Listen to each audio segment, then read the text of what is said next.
Hi, welcome to my studio. It's not very organised. I'm afraid I don't work creatively in a very organised way. Here are my tube paints, mostly Winsor & Newton Cotman paints, a few other ones.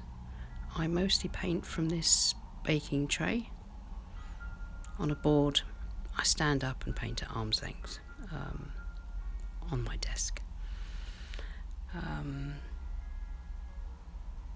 Paintbrushes, pencils, ink pens, you name it, it's in there. Scissors, yeah, but these are the ones I use the most. A lot of those brushes I don't use much at all.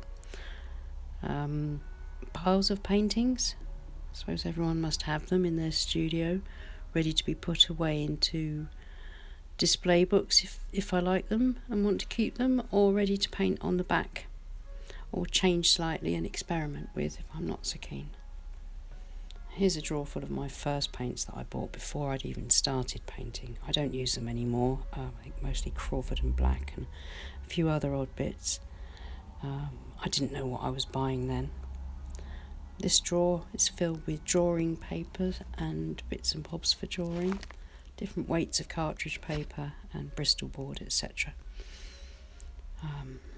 Because I like to do graphite drawing as well. This is the graphite corner. All my pencils, blenders, sharpeners, graphite powder. This is the sort of drawing I like to do if I want to sit down with a long project rather than the short, fast and loose watercolours that I normally do.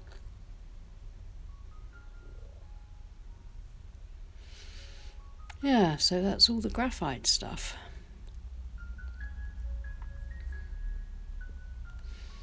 As you can tell, I love art materials.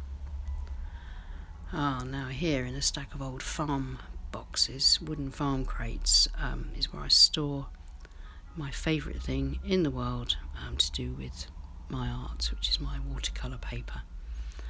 I've got all sorts of watercolour paper in there that I've tried.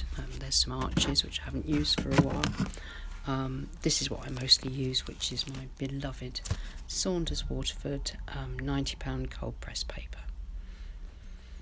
And also, because I like making my own paints and experimenting, here's where I keep all the pigment powders on this dresser. There's some small sachets that I first started with, and the nice Sennelier ones. And this is the glass muller that I use to grind the pigments into the binding solution.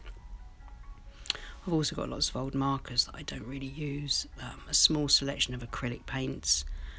There are the empty pans that I put my homemade paint into.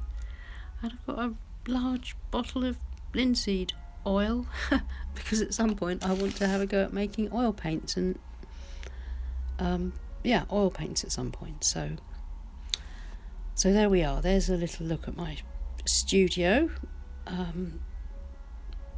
Afraid it's not very neat. And of course, last but not least, a few of my art books, the ones that I'm looking through and enjoying and learning from at the moment and being inspired from. Anyway, thank you very much for joining me in a look round my rather scruffy studio. And I hope you enjoyed a little peep into the area that I work in. Thank you so much for joining me, and I'll see you again soon. Take care, and bye.